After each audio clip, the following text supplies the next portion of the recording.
नमस्कार दोस्तों, स्वागत है आपका जीएस एकेडमी के यूट्यूब चैनल पर।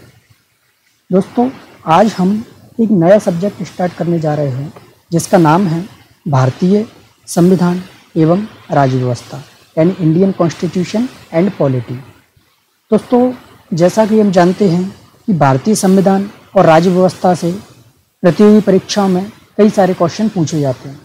साथ ही एक ऐसा टॉपिक है जो हमें एक जागरूक नागरिक के तौर पर भी जानना जरूरी होता है कि हमारा संविधान क्या है, राज्य व्यवस्था क्या है।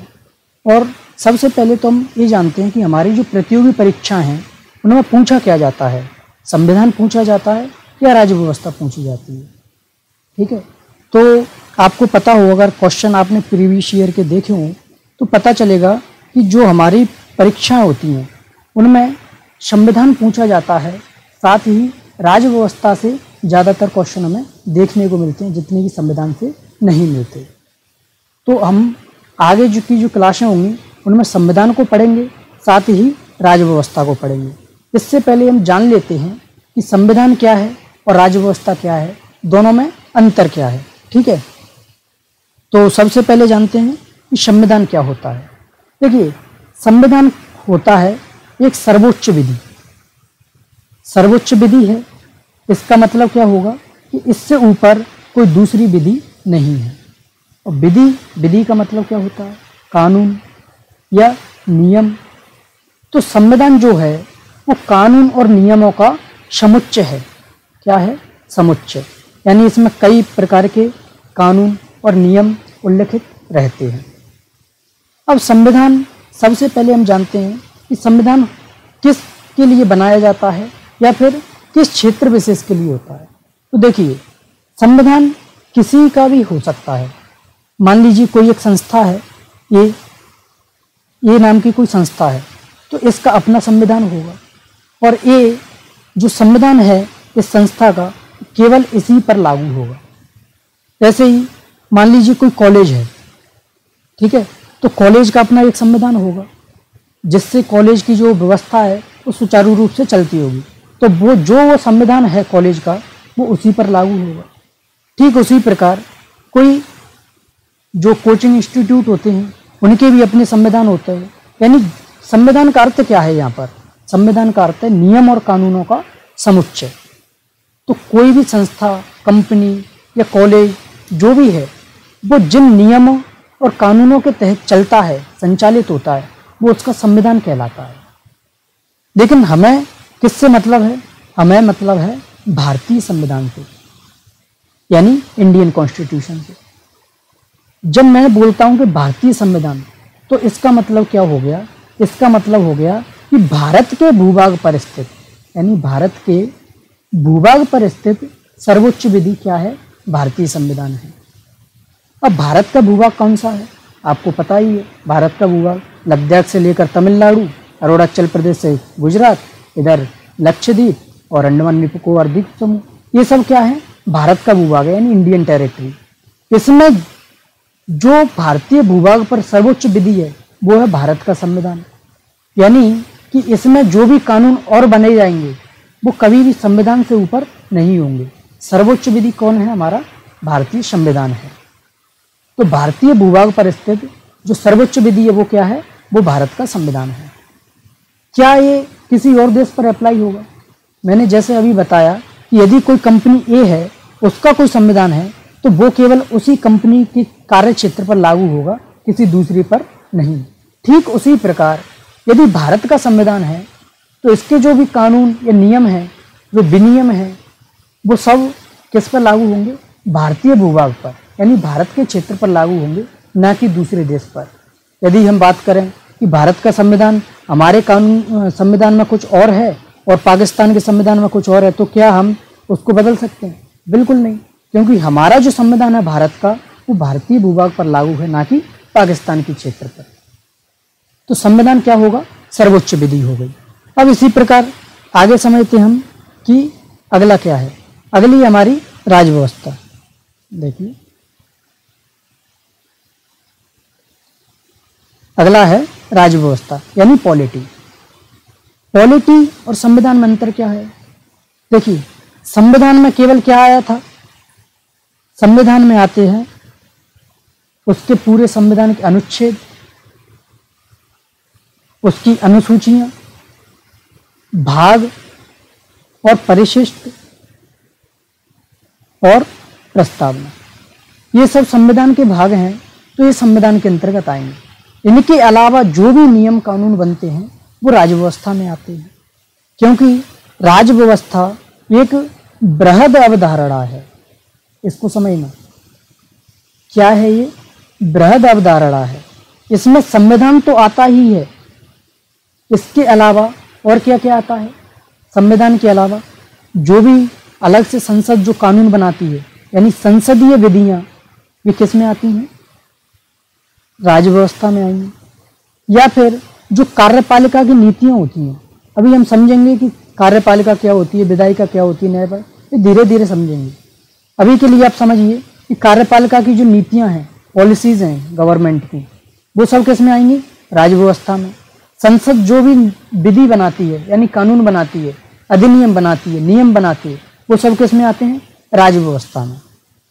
क्यों? राज्य व्यवस्था क्या है? एक बृहद अवधारणा है। लेकिन राज्य व्यवस्था का अर्थ ही होता है कि राज्य और व्यवस्था, यानी किसी भी राज्य की व्यवस्था को सुचारू रूप से चलाने वाली जो विधियां हैं, जो नियम हैं, कानून हैं, विनियम हैं, अधिनियम हैं, वो सब किस में आते हैं? राज्य व्यवस्था में आते हैं। इसलिए इसको एक नाम तो ये पॉलिटी है, इसको एक और बोलते हैं पॉलिटिकल सिस्टम, यानी राज्य की व्यवस्था को चलाने वाले सभी नियम कानून इसमें आते हैं, राज्य व्यवस्था में आते हैं, जिससे कि राज्य की व्यवस्था सुचारू रूप से चलती रहे। इसके अलावा और क्या आता है राज्य व्यवस्था में? जो भी एनजीओज होते हैं, सिविल सोसाइटीज होती हैं, ठीक है, ये सब किस में आते हैं? ये सब भी राज्य व्यवस्था के अंतर्गत ही आते हैं। तो राज्य व्यवस्था एक बृहद अवधारणा है, जबकि संविधान एक राज्य व्यवस्था के अंदर आने वाली अवधारणा है। राज्य व्यवस्था में संविधान को भी कवर किया गया है। इसके अलावा जो भी हमारे क्षेत्र पर, यानी भारतीय भूभाग पर जितने भी नियम कानून लागू होते हैं, वो सभी किस में आते हैं? राज्य व्यवस्था के अंतर्गत आते हैं। तो इसके अलावा हमें और क्या जानना इसमें जरूरी है? इसके अलावा हम ये जानते हैं कि इनकी आवश्यकता क्या है। देखिए, इसको पहले एक एग्जाम्पल से समझ लीजिए।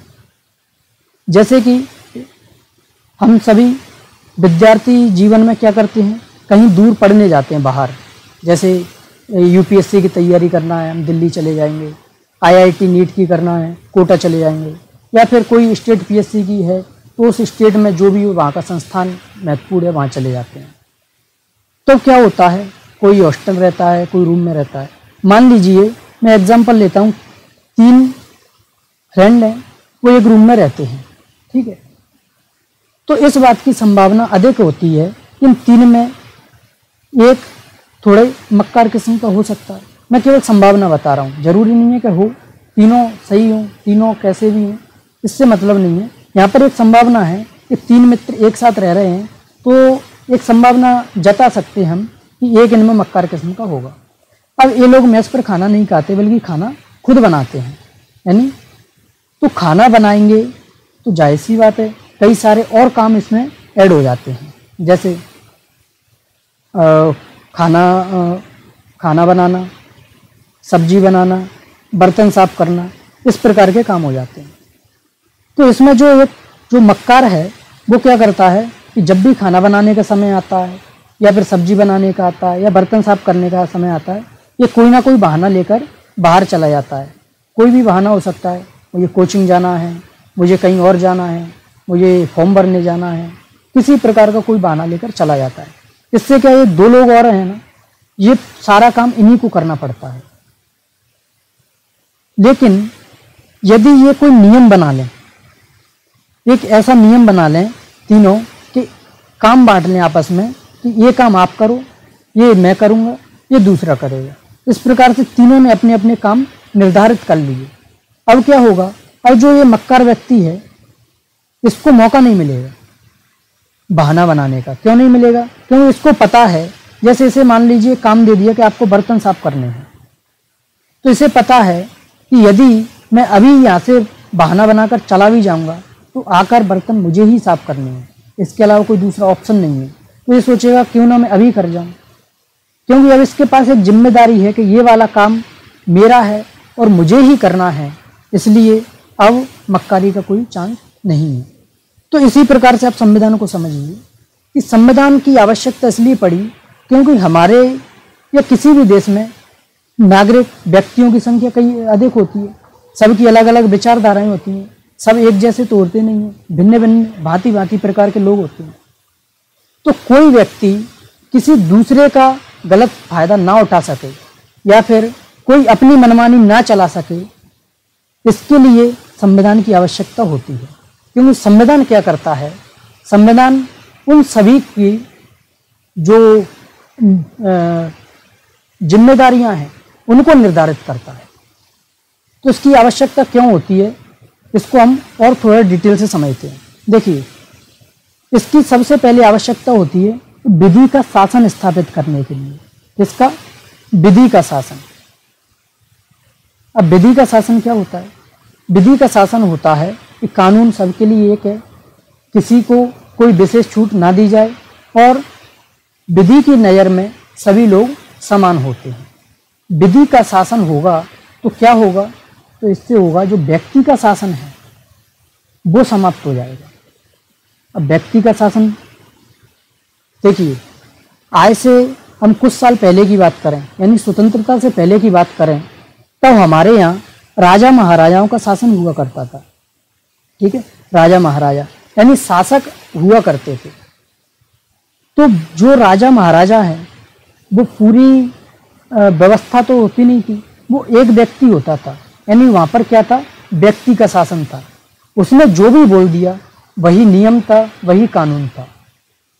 इसमें होता क्या है कि व्यक्ति के शासन में एक तो तानाशाही का भाव पाया जाता है। तानाशाही होगी तो व्यवहारिक सी बात है कि जो सरकार है यानी जो राजा है वो उत्तरदायी नहीं होगा किसी भी अपने कार्य के लिए। उसने जो बोल दिया वही सर्वोच्च विधि है और ये फैसला जरूरी नहीं कि सही हो, उसका द्वारा दिया गया फैसला गलत हो सकता है। तो क्या होगा, तानाशाही पाई जाएगी, निरंकुशता पाई जाएगी। व्यक्ति के शासन में निरंकुश होगा। तो इसके लिए क्या होगा कि हमें जो तानाशाही है, निरंकुशता है, एक व्यक्ति का शासन है, यानी शक्ति का जो केंद्रीकरण हो रखा है, एक व्यक्ति के हाथ में संपूर्ण शक्तियां जो सौंपी गई हैं, चाहे वो कार्यपालिका संबंधी शक्तियां हो, न्यायपालिका की हो, विधायिका की हो, सभी एक व्यक्ति के हाथ में शक्तियां हैं। ये कार्यपालिका, विधायिका, न्यायपालिका, इनको हम थोड़ी देर से समझेंगे। अभी आप समझिए कि संपूर्ण शक्तियां जब एक व्यक्ति के हाथ में हैं तो उससे हम ये बात मान सकते हैं कि इसकी संभावना बहुत अधिक रहती है कि वो तानाशाह हो सकता है, उसके शासन में निरंकुशता होगी, यानी जो व्यक्ति की स्वतंत्रता है उस पर बुरा प्रभाव पड़ेगा। व्यक्ति की स्वतंत्रता बोले तो अन्य जो वहाँ के नागरिक हैं यानी वहाँ की जनता है उन पर इसका बुरा प्रभाव पड़ेगा। तो इसके लिए क्या जरूरी है, इसके लिए जरूरी है विधि का शासन होना। जब विधि का शासन होगा तो इस प्रकार की निरंकुशता नहीं होगी, यानी विधि के शासन में क्या हट जाएगा, निरंकुशता नहीं होगी, क्योंकि जो शासन है वो उत्तरदायी होगा और तानाशाही का अभाव होगा, यानी तानाशाही नहीं पाई जाएगी। सरकार कैसी रहेगी, उत्तरदायी रहेगी। उत्तरदायी किसके प्रति, लोगों के प्रति, यानी जनता के प्रति उत्तरदायी होगी। इसके अलावा जो सरकार है वो असीमित सरकार नहीं होगी। असीमित का मतलब क्या है, जैसे राजा महाराजा हैं तो वो तो जब तक शासन करते थे जब तक उनकी इच्छा ना हो कि अपने पुत्र या किसी को शासन सौंप दें या फिर उनकी मृत्यु ना हो जाए। तो उनका शासन जो था वो कैसा था, असीमित था। लेकिन जब विधि का शासन आएगा तो विधि के शासन में क्या होगा, विधि के शासन में जो सरकार है वो असीमित नहीं होगी बल्कि कैसी होगी, सीमित होगी, यानी कुछ समय के लिए चुनी हुई या फिर जनता द्वारा, जनता के लिए उत्तरदायी और जनता द्वारा निर्धारित सरकार होगी। तो इसके लिए क्या जरूरी है, विधि का शासन। और विधि के शासन के लिए क्या जरूरी है, संविधान और राजव्यवस्था। तो अभी हमने समझा था संविधान क्या है, राजव्यवस्था क्या है। अब हमने जाना इसकी आवश्यकता क्यों है। इसकी आवश्यकता क्यों है कि पहला व्यक्ति का शासन ना हो, इसके लिए किसका शासन हो, विधि का शासन हो। विधि का शासन होगा तो क्या होगा, सरकार उत्तरदायी होगी, निरंकुशता का अभाव पाया जाएगा, तानाशाही का अभाव पाया जाएगा, और सरकार जो है वो सीमित होगी ना कि असीमित। ठीक है, तो इस प्रकार से हमें संविधान और राज्य व्यवस्था की आवश्यकता पड़ती है। अब हम आगे समझते हैं कि दो शब्द और प्रचलन में होते हैं, एक है भारतीय संविधान, एक है भारत का संविधान। देखिए, दोनों का यदि हम मतलब समझें तो दोनों का मतलब एक ही है, चाहे उसे भारतीय संविधान कह लो या फिर भारत का संविधान कह लो, इंडियन कॉन्स्टिट्यूशन कह लो या फिर कॉन्स्टिट्यूशन ऑफ इंडिया कह लो, दोनों एक ही हैं, दोनों भारत के लिए हैं, दोनों ही भारतीय भूभाग पर स्थित सर्वोच्च विधियां हैं। ठीक है, लेकिन फिर भी कुछ विचारक इसका एक अलग अर्थ निकालते हैं, उसको हम थोड़ा समझने की कोशिश करते हैं। देखिए, जब भारतीय संविधान की बात की जाती है यानी इंडियन कॉन्स्टिट्यूशन की बात की जाती है, तो कुछ विचारक मानते हैं कि इसका मतलब होता है कि संविधान जो है वो भारतीयों ने बनाया है। जब हम आगे की क्लासों में कंटिन्यू पढ़ेंगे तब हमें पता चलेगा कि संविधान के लिए सबसे पहले कैबिनेट मिशन आया, उसके आधार पर संविधान सभा का गठन हुआ। ठीक है, संविधान सभा में कई समितियां बनी, उन्होंने 60 से अधिक देशों के संविधानों का अध्ययन किया, तब जाके भारतीय संविधान बना। इसमें 2 वर्ष 11 माह 18 दिन का समय लगा। ठीक है, तो इस प्रकार का हम ये सब जब संविधान का निर्माण पढ़ेंगे तब जानेंगे। लेकिन अभी हमें इतना समझ आ गया कि जो संविधान है वो किसने बनाया, संविधान सभा ने बनाया। संविधान सभा में जो लोग थे, जो निर्वाचित होकर आए थे, वो कौन थे, वो भारतीय थे। तो इसका मतलब ये भी तो हो गया कि जो संविधान है वो भारतीयों ने बनाया। इसलिए आप संविधान की जब प्रस्तावना पढ़ेंगे तो उसमें जो पहला चैप्टर है, जो पहली लाइन है, वो है we the people of India. We the people of India यानी हम भारत के लोग। तो जो भारतीय संविधान है वो भारत के लोगों के लिए है और भारतीयों ने बनाया है। इसकी सामान्य सी अवधारणा ये ले होती है। लेकिन जब हम अगले चैप्टर पर बात करते हैं, अगली जो लाइन है कि भारत का संविधान यानी कॉन्स्टिट्यूशन ऑफ इंडिया, तो इसका मतलब क्या होता है, इसका मतलब होता है संविधान भारत को बना रहा है। अब संविधान भारत को कैसे बना रहा है इसको आप समझिए। देखिए, जब अभी मैंने जैसे समझाया कि स्वतंत्रता से पूर्व किसका शासन था, राजा महाराजाओं का शासन था। ठीक है, तो राजा महाराजाओं के शासन में मैंने बताया कि तानाशाही थी, निरंकुशता थी। लेकिन जैसे ही हम आज़ाद हुए, हमारा संविधान आया, तो इसके बाद पहली बात तो क्या हुआ कि एक विधि का शासन स्थापित हुआ, यानी जो सरकार आई वो उत्तरदायी आई, लोकतांत्रिक सरकार आई। तो जब लोकतांत्रिक सरकार आती है तो जो जनता है उनके हितों का ध्यान रखा जाता है। जब उनके हितों का ध्यान रखा गया तो इसका मतलब ये नहीं है कि संविधान ने भारत को बनाया है, एक नए भारत का निर्माण हुआ है। दूसरी बात, आप जब हम संविधान के जो मूल अधिकार हैं, नीति निर्देशक तत्व हैं, प्रस्तावना है, इनको जब पढ़ेंगे तब और अच्छे से क्लियर होगा कि संविधान भारत को कैसे बना रहा है। फिर भी मैं कुछ एग्जाम्पल ले लेता हूँ। जो भी मैं आर्टिकल का रेफरेंस ले रहा हूँ वो केवल समझाने के लिए है, उनको हम डिटेल में जब उनका चैप्टर आएगा तब पढ़ेंगे। ठीक है, जैसे आप एक आर्टिकल पढ़ेंगे हम मूल अधिकार में, आर्टिकल 17 अनुच्छेद 17, इसमें क्या बोला गया है, इसमें बोला गया है अस्पृश्यता का अंत। जब अस्पृश्यता का अंत बोला गया है तो इसका मतलब क्या है कि हम छुआछूत नहीं करेंगे। जबकि जब संविधान नहीं था, स्वतंत्रता पूर्व क्या था, हमारे यहाँ छुआछूत खूब चलता था। लोग एक दूसरे से, जैसे तथाकथित जो सवर्ण समूह हैं वो दलित समूहों के काफ़ी शोषण हुआ है उनका, इस प्रकार के हम सुनने को देखने को मिलता है कई डिबेट्स में। तो वही है, जब संविधान आया अनुच्छेद 17 उसमें जोड़ा गया, यानी अब कोई व्यक्ति छुआछूत करेगा तो उसके खिलाफ आप सीधे सुप्रीम कोर्ट या हाई कोर्ट में जा सकते हो कि हमारे जो आर्टिकल 17 है मूल अधिकार का, उसका हनन हुआ है। तो ये क्या है, ये नए भारत का निर्माण हुआ है। दूसरा देखिए, आज आप महिला और पुरुष को बराबरी का अधिकार दिया गया है। ठीक है, यानी समानता का अधिकार। समानता का अधिकार जैसे मिला है तो इससे क्या हुआ है, महिला पुरुष अब बराबर हो गए हैं। जबकि इससे पहले संविधान नहीं था, उससे पूर्व क्या था, कि महिलाओं को हमेशा पुरुष की बपौती समझा जाता था। तो इस प्रकार की जो इक्वलिटी आई वो किससे आई? संविधान से। तो संविधान ने क्या नए भारत का निर्माण नहीं किया। ठीक उसी प्रकार जब हम नीति निर्देशक तत्व पढ़ेंगे तो उनमें भी कई सारे प्रावधान ऐसे हैं, जैसे समान कार्य के लिए समान वेतन। पहले क्या होता था कि महिलाओं को किसी भी कार्य के लिए कम वेतन दिया जाता था, जबकि पुरुषों को अधिक दिया जाता था। तो ये क्या है? समानता नहीं है, इनमें असमानता है। लेकिन संविधान में अब क्या है? समानता स्थापित करने की कोशिश की गई। तो ये नए भारत का निर्माण है।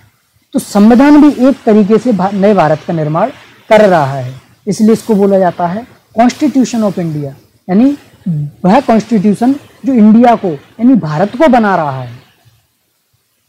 और भी आप आर्टिकल पढ़ेंगे, जैसे बाल श्रम का निषेध, बंधुआ मजदूरी का निषेध। इस प्रकार के जब हम प्रावधान पढ़ते हैं तो उससे हमें लगता है कि पहले भारत में बाल श्रम, बंधुआ मजदूरी इस प्रकार का प्रचलन था, लेकिन संविधान आने के बाद अब ये गैर कानूनी हो गया है। तो इसलिए ये क्या है? नए भारत का निर्माण की ओर अग्रसर है। ठीक है, तो ये तो हमने बेसिक डिफरेंस समझ लिया कि जब भारतीय संविधान बोलते हैं तो इसका अर्थ क्या है, और भारत का संविधान बोलते हैं तो इसका अर्थ क्या है। देखिए, मैं फिर बोल रहा हूँ, ये कोई ऑफिशियल वो नहीं है, जबकि दोनों का मतलब वही होता है कि भारत के लिए संविधान है, भारतीयों के लिए संविधान है। लेकिन थोड़ा सा कुछ विचारक ऐसा मानते हैं कि दोनों का अलग अर्थ होता है, इसलिए यहाँ पर हमने थोड़ा बता दिया, चर्चा कर ली इस पर। अब आगे जो समझते हम, एक शब्द और आता है इसका, राज्य का और राष्ट्र का। कैसे? जो हम पढ़ते हैं, जब हम मूल अधिकार पढ़ेंगे तो उसमें बोलेंगे, उसमें हम पढ़ेंगे कि राज्य किसी के साथ भेदभाव नहीं करेगा। और राज्य से मतलब क्या है? राज्य से मतलब क्या? स्टेट से, जैसे हमारे यहाँ गुजरात, मध्य प्रदेश, उत्तर प्रदेश, बिहार, इस प्रकार के स्टेट से है, ये संपूर्ण भारत से है। तो देखिए, यहाँ पर जो राज्य का रेफरेंस लिया जाता है ना, वो संपूर्ण भारत से लिया जाता है, यानी कि राष्ट्र राज्य की बात की जाती है। अब इनमें अंतर क्या है राष्ट्र में और राज्य में? क्योंकि जब वहाँ पर राज्य शब्द का प्रयोग किया गया है तो वहाँ पर राष्ट्र का क्यों नहीं किया गया? राष्ट्र का भी तो कर सकते थे, लेकिन ऐसा नहीं है। देखिए, इसको आप समझिए थोड़ा कि राज्य का मतलब होता है एक भौगोलिक अवधारणा। कैसी? भौगोलिक। जैसे अभी मैंने बताया भारतीय भूभाग, तो भारतीय भूभाग पूरा कौन सा? जितनी भी इंडियन टेरिटरी है, चाहे वो हमारे यूटीज हो या फिर राज्य हो, स्टेट्स हो, जैसे लद्दाख से लेकर तमिलनाडु, इधर अरुणाचल प्रदेश से गुजरात, और अंडमान निकोबार द्वीप समूह, लक्षद्वीप, ये सब किसमें आते हैं? भारतीय राज्य में। तो राज्य क्या है? एक भौगोलिक अवधारणा है, जबकि राष्ट्र क्या है? राष्ट्र एक भावनात्मक अवधारणा है। क्या है? भावनात्मक अवधारणा, यानी इमोशनल। ठीक है, इसको आप ऐसे समझिए कि जैसे आपने सॉफ्टवेयर और हार्डवेयर को सुना होगा। ठीक है, हार्डवेयर क्या होता है? जिसको हम देख सकते हैं, छू सकते हैं, जबकि सॉफ्टवेयर क्या होता है? जिसे हम छू नहीं सकते, देख नहीं सकते। ठीक उसी प्रकार राज्य जो है वो भौगोलिक अवधारणा है, यानी हार्डवेयर की तरह है, और राष्ट्र क्या है? सॉफ्टवेयर की तरह है, भावनात्मक है, मनोवैज्ञानिक है। देखिए, जब राज्य की बात हो रही है तो मैंने बता दिया कि राज्य की बात है तो पूरा राज्य, यानी जितने भी क्षेत्र है हमारे भारतीय राज्य का, भारतीय भूभाग, वो राज्य में आएगा। राष्ट्र के लिए क्या है? हमारी इमोशनल्स होते हैं, इमोशंस होते हैं राष्ट्र के लिए। इसलिए आपने देखा होगा कि हमारे यहाँ राष्ट्र के प्रतीक होते हैं, राष्ट्र के प्रतीक, ना कि राज्य के प्रतीक। ठीक है, राष्ट्र के प्रतीक होते हैं, जैसे राष्ट्रध्वज, राष्ट्रगान, राष्ट्रगीत। ठीक है, ये सब क्या है? ये राष्ट्र के प्रतीक हैं। जब हम इनका सम्मान करते हैं तो हमसे अपेक्षा की जाती है कि हम राष्ट्रवादी हैं, यानी राष्ट्र के नागरिक तब माने जाते हैं जब हमारे अंदर, यानी मन में राष्ट्र के प्रति सम्मान हो, राष्ट्र के प्रतीकों के प्रति सम्मान हो। हम राष्ट्रगान का सम्मान करें, राष्ट्रगीत का सम्मान करें, राष्ट्रध्वज का सम्मान करें। तो ये कैसी एक भावनात्मक अवधारणा है, इसको देखा नहीं जा सकता। कोई व्यक्ति आपके सामने तो राष्ट्रगान का सम्मान कर रहा है, लेकिन हो सकता है वो राष्ट्र के प्रति इतना समर्पित ना हो, तो आप कैसे जज करोगे कि वो राष्ट्रवादी है या नहीं है? तो इसलिए बोला गया है कि ये एक भावनात्मक अवधारणा है, इसको हम देख नहीं सकते या हम किसी को जज नहीं कर सकते इस आधार पर। लेकिन राज्य क्या है? राज्य एक भौगोलिक अवधारणा है। इसमें हम बता सकते हैं कि ये क्षेत्र भारतीय राज्य में आता है, ये नहीं आता। तो इस प्रकार की भौगोलिक अवधारणा किसमें आती है? राज्य में आती है, जबकि राष्ट्र में भावनात्मक अवधारणा आती है। ठीक है, तो आशा करता हूँ कि आपको राज्य और राष्ट्र दोनों का अंतर समझ में आ गया होगा। ठीक है, अब आगे हम बात करते हैं शासन के अंग। देखिए, अभी जब मैं बात कर रहा था विधायिका, कार्यपालिका, न्यायपालिका, क्योंकि जब देश आज़ाद नहीं हुआ था उससे पहले जब राजा महाराजाओं का शासन हुआ करता था, उस समय जो सभी शक्तियाँ थीं, जो विधायिका की हों, चाहे कार्यपालिका की हों, चाहे न्यायपालिका की, वो तीनों ही शक्तियाँ एक ही व्यक्ति के हाथ में सीमित थीं। ठीक है, लेकिन अब क्या है, शासन के अंग, यहाँ पर जो अलग अलग अंग बनाए गए हैं शासन के, वो क्यों बनाए गए हैं? वो बनाए गए हैं शक्ति के पृथक्करण के लिए, यानी शक्तियों का पृथक्करण, सेपरेशन ऑफ पावर, पृथक्करण। ठीक है, सेपरेशन ऑफ पावर। ये क्यों किया गया है? ये इसलिए किया गया है ताकि किसी भी प्रकार की यदि कोई बॉडी है तो वो अपने आप में ये ना समझे कि संपूर्ण शक्तियाँ मुझ में निहित हो जाएं और दूसरा शक्ति विहीन हो जाए। तो इसके लिए यहाँ पर जो पावर्स हैं उनको सेपरेट कर दिया गया है अलग अलग बॉडीज़ के अंदर। इस प्रकार 3 बॉडीज हम पढ़ते हैं, विधायिका, कार्यपालिका, न्यायपालिका। इनको ही जो लोकतंत्र है उसके 3 आधारभूत स्तंभ माना जाता है। अब समझते हैं विधायिका क्या होती है। देखिए, विधायिका होती है जिसका कार्य होता है कानून, नियम, विधि बनाने वाली। ठीक है, यानी विधि का निर्माण कौन करता है? विधायिका करती है। अब हमारे यहाँ विधायिका देखिए 2 स्तर पर होती है, एक तो केंद्र स्तर पर, ठीक है, एक राज्य स्तर पर। अब केंद्र स्तर पर जो होती है उसमें कौन है? संसद, यानी हमारी लोकसभा और राज्यसभा। हालांकि संसद में प्रेसिडेंट भी आते हैं, लेकिन हम अभी विधायिका की बात कर रहे हैं। तो विधायिका में कौन आता है? केंद्र स्तर पर राज्यसभा और लोकसभा आते हैं, और राज्य स्तर पर जैसे ही आती है विधानसभा। और यदि जैसे हमारे यहाँ भारत में 6 राज्यों में विधान परिषद भी है, तो विधान परिषद और विधानसभा ये दोनों राज्य स्तर पर आते हैं। इनका कार्य क्या है? इनका कार्य विधि को बनाना। जो भी संविधान में इनको शक्तियाँ दी गई हैं उनके आधार पर ये विधि का निर्माण करते हैं। देखिए, संविधान और राज्य व्यवस्था की आवश्यकता क्यों है? जब हम समझ रहे थे उसमें एक ये भी है कि जो शक्तियों का पृथक्करण है उसको भी संविधान ही निर्धारित करता है। संविधान ने सबको अलग अलग शक्तियाँ दी हैं कि विधायिका का कार्य ये होगा। इसके अलावा संविधान ही जो सरकार की जो शक्तियाँ उन पर नियंत्रण भी लगाता है, नहीं तो सरकार कुछ भी कर सकती है यदि संविधान नियंत्रण न लगाए तो। ठीक है, तो शक्तियों का पृथक्करण भी हमें संविधान से मिला है, साथ ही शक्तियों पर नियंत्रण भी कहाँ से मिला है? संविधान से मिला है। तो विधायिका का कार्य क्या हो गया? विधि का निर्माण करना। जो भी इसको शक्ति दी गई है उसमें उसकी सीमा के अंदर रहते हुए विधि का निर्माण करता है। केंद्र स्तर पर लोकसभा और राज्यसभा हो गई, राज्य स्तर पर विधानसभा और विधान परिषद हो गई। अब कार्यपालिका देखिए, कार्यपालिका क्या होती है? कार्यपालिका दो प्रकार की होती है। एक तो होती है स्थायी कार्यपालिका और दूसरी होती है अस्थायी कार्यपालिका। ठीक है, इनमें भी वही दोनों स्तर होते हैं, केंद्र स्तर पर और राज्य स्तर पर। देखिए, स्थायी कार्यपालिका की जब हम बात करते हैं तो स्थायी कार्यपालिका में क्या आता है? स्थायी कार्यपालिका में आते हैं जो ऑल इंडिया सर्विसेज के अधिकारी होते हैं या फिर जो ब्यूरोक्रेट्स होते हैं, वो सभी स्थायी कार्यपालिका के अंदर होते हैं। जैसे IAS, IPS, ठीक है, IFS, IRS, ये सब जो भी ब्यूरोक्रेट्स हैं वो सब किस में आते हैं? स्थायी कार्यपालिका में आते हैं, क्योंकि ये निर्धारित समय नहीं है। ऐसा नहीं है कि 2 साल या 5 साल के लिए चुनकर जाते हैं। ये अपने जो प्रतियोगी परीक्षा होती हैं इसके लिए हमारे यहाँ बॉडी बनी है कई, जैसे UPSC, स्टेट PSC, ठीक है, स्टेट PSC। तो ये क्या करते हैं? इनके एग्ज़ाम कंडक्ट करवाते हैं, SSC, और उसके अलावा फिर इनका जो है भर्ती प्रक्रिया होती है। तो स्थायी कार्यपालिका में कौन आते हैं? हमारे जो भी ब्यूरोक्रेट्स होते हैं वो सभी किस में आते हैं? स्थायी कार्यपालिका में। और अस्थायी में कौन आता है? अस्थायी में आती है हमारी सरकारें, वो केंद्र सरकार हो या राज्य सरकार। केंद्र स्तर पर केंद्र सरकार और राज्य स्तर पर राज्य सरकार। ठीक है, ये अस्थायी क्यों है? क्योंकि एक निर्धारित समय के लिए चुनी जाती हैं। यानी हमारे संविधान बनने के लिए कितना दिया गया कार्यकाल? 5 वर्ष का। अगले जो भी अभी सरकार है उसको ये तो पता नहीं है कि अगले 5 वर्ष बाद उनकी सरकार होगी या नहीं होगी।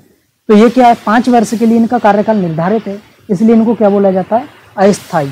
जबकि स्थायी में क्या होता है, एक बार बंदा सेलेक्ट हो गया और उसके बाद कार्यपालिका का अंग हो गया, और जब तक उसकी रिटायरमेंट एज ना हो जाए तब तक वो कार्यपालिका का हिस्सा रहता है, इसलिए वो क्या है? स्थायी है। जबकि जो सरकार हैं वो क्या है? अस्थायी है। अब इतना समझ लिए स्थायी क्या होता है, अस्थायी क्या होता है। और समझिए कार्यपालिका का कार्य क्या होता है। ये कार्यपालिका का कार्य होता है कि विधायिका ने जो भी विधि बनाई थी, अभी मैंने बताया कि विधायिका का कार्य क्या है? विधि का निर्माण करना। और जो भी विधि बनाई थी उसको एग्जीक्यूट कौन करेगा, यानी उसका पालन कौन करवाएगा, इम्प्लीमेंट कौन करेगा, वो कार्य है कार्यपालिका का, सरकार के साथ ब्यूरोक्रेट्स का। क्योंकि आप समझिए जो भी कानून बनते हैं उसको लागू कौन करता है। जैसे 2019 में एक कानून आया था, मोटर व्हीकल एक्ट, ठीक है, तो उसको लागू किसने किया था? कार्यपालिका ने। कैसे? जब भी कोई जैसे मोटर व्हीकल एक्ट में क्या था, कोई कार लेके जा रहा है, मान लीजिए उस पर लाइसेंस नहीं है, तो उसको जो फाइन है वो पे करना पड़ेगा। तो ये कार्य विधायिका के लोग तो करेंगे नहीं, जो फाइन है ये लोग वो किसको पे कर रहे हैं? वो कर रहे हैं कार्यपालिका के लोग, जो वहाँ पर खड़े हैं, जो ट्रैफिक पुलिस का अधिकारी है उसको। ठीक है, तो जो कानून तो विधायिका ने बनाया, अब उसको लागू किसने किया? कार्यपालिका ने। तो कानून बनाने का कार्य किसका है? विधायिका का। उसको लागू करना वो कार्य किसका है? कार्यपालिका का। अब समझते हैं न्यायपालिका की क्या भूमिका है। न्यायपालिका की ये भूमिका है कि विधायिका ने कोई कानून बना दिया, अब जो कानून बना है क्या वो संविधान के दायरे में है, या फिर क्या वो जो उसको शक्ति दी गई है उसी के तहत बना है, कहीं पर शक्ति का मिसयूज तो नहीं किया गया है, या फिर संविधान के दायरे से बाहर कोई नियम या विधि तो नहीं बना दी है विधायिका ने। तो ये सब देखने के लिए, यानी विधि का जो जांच है, रिव्यू है, वो करने के लिए कौन कार्य करता है? न्यायपालिका कार्य करती है। न्यायपालिका में कौन आता है? सुप्रीम कोर्ट आता है, ठीक है, हाई कोर्ट्स आते हैं। इसके अलावा जो स्थानीय लेवल पर होते हैं, जो डिस्ट्रिक्ट कोर्ट वगैरह, वो इसमें आ जाते हैं। ठीक है, तो न्यायपालिका में लेकिन विधि का जो प्रश्न आता है कि विधि संविधान के दायरे में रहकर बनाई गई है, शक्ति का जो उनको शक्ति दी गई है उसी के अंदर ये विधि है, तो इसका निर्धारण सुप्रीम कोर्ट और हाई कोर्ट कर सकते हैं। ठीक है, अब सुप्रीम कोर्ट को तो आपको पता ही है कि संविधान का रक्षक बोला गया है संविधान में। जो भी कोई भी विधि या फिर किसी भी व्यक्ति के या नागरिक के मूल अधिकारों का हनन होता है तो सीधा कहाँ जा सकता है? सुप्रीम कोर्ट जा सकता है। इसके लिए हमारे संविधान में आर्टिकल 32 है, और यदि उसे हाई कोर्ट जाना है तो उसके लिए आर्टिकल 226 दिया गया है। तो इस प्रकार के जब आर्टिकल्स हैं हम आगे पढ़ेंगे धीरे धीरे, जब अपने चैप्टर को कंटिन्यू करेंगे। ठीक है, तो न्यायपालिका का कार्य क्या हो गया कि विधि जो बनी है उसको देखना, उसकी जांच करना कि क्या विधि सही बनी है या फिर कोई और इसमें शक्तियों का गलत यूज तो नहीं किया गया है। तो इस प्रकार के कार्य न्यायपालिका के रहते हैं। इस प्रकार न्याय करना। अन्य कार्य हैं जो हम न्यायपालिका में जब पूरा चैप्टर है उसका अलग ही पढ़ेंगे तब जानेंगे, लेकिन फिलहाल के लिए शासन के अंग शक्तियों का प्रतीकरण है, उसमें इतना है कि विधायिका विधि का निर्माण करेगी, कार्यपालिका उसको लागू करेगी और न्यायपालिका उसकी जांच करेगी कि क्या विधि सही संविधान के दायरे में रहते हुए बनाई गई है या नहीं। इसके अलावा देखिए मैंने बताया कि लोकतंत्र के 3 बेसिक स्तंभ हैं। इसके अलावा एक चौथा स्तंभ भी आता है जिसे मीडिया बोलते हैं, जिसे डेमोक्रेसी का अनऑफिशियल पिलर बोला गया है, यानी 4th unofficial pillar of democracy क्या है? मीडिया।